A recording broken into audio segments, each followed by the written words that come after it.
Hello, welcome to another episode of the Beginner's Guide to Investing.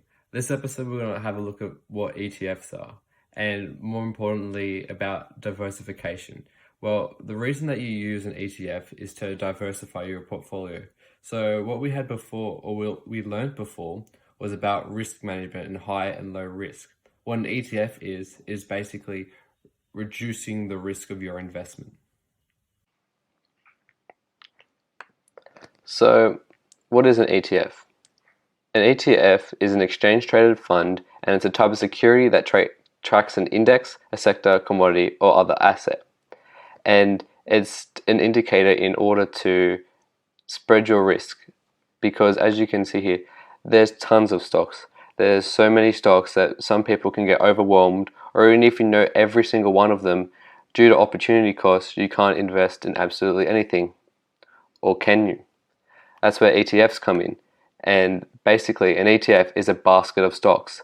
So instead of buying each individual stock like Facebook, Alibaba, Amazon, Microsoft, Google, Apple, you buy an ETF and then you have a percentage of every single one of these stocks. So let's have a look at the S&P 500. I come back to this is because it's a market indicator of the stock market overall. And when you buy an ETF, you're technically just investing in the stock market or the potential of all the different companies. So the S&P 500 tracks the top 500 companies since the 11th of December 1981. And as you can see here, over this period of time indicated by this graph, it has seen a positive return to the current day. And this means that overall, that if you did invest over a long period of time, you will see benefits and profits in return. And the S&P 500 is a group of 500 different companies, or the top 500 companies, like, for example, we'll come up to the well-known ones. You can see Apple, Microsoft, Amazon, and Tesla. It's got a whole bunch of every single thing from Pfizer, Netflix, etc. And you can't actually invest in the S&P 500 as a whole due to it's an index and not an actual stock. That's where the SPY comes in. The SPY is basically the S&P 500, but you can actually purchase. And it's been out since 2014 to the current day. And personally, I'm invested in this. This is not financial advice. It's just, this is what I feel is a good long-term hold, because as you can see here, historically, you've seen a positive return. And what does the SPY indicate? Well, it's an ETF that, as you can see here, has different weightings in different sectors in order to diversify its risk. So as you can see here, 13% from healthcare stocks, 2.57% from real estate stocks.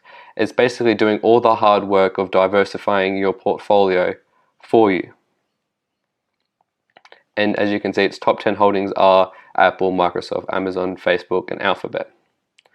So alongside the SPY stock, there's other categories of stocks.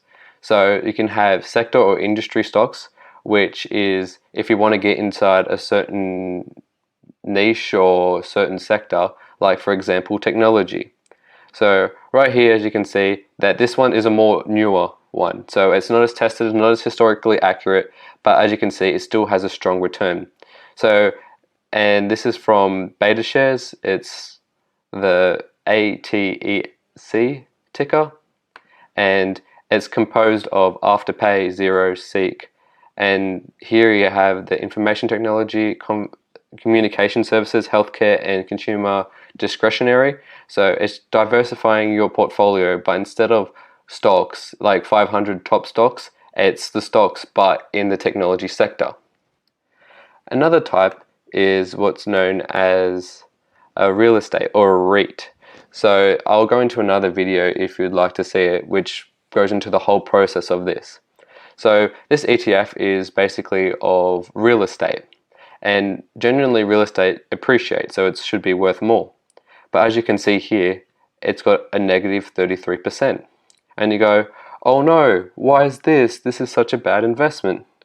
Well, stocks have two different components to them. You have its price, which indicated through this, and it can appreciate or depreciate, and then also dividends. So what the benefit of is investing in a REIT is that it pays high dividends. When this wants to load.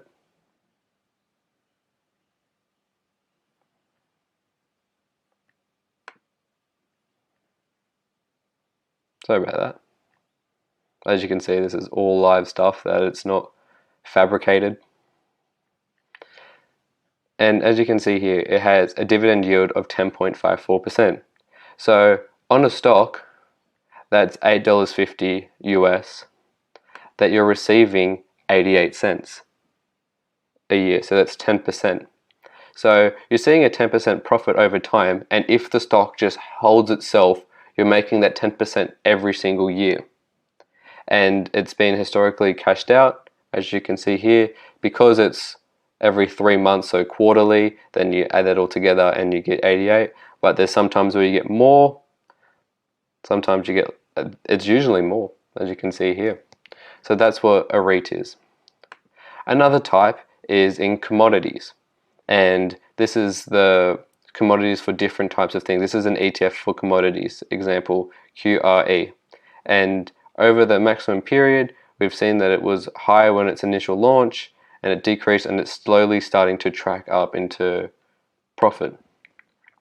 And this one here is just, these are the components of it. So you can see its weighting of percentage of certain companies and its sector allocation of gold, oil, metals, mining.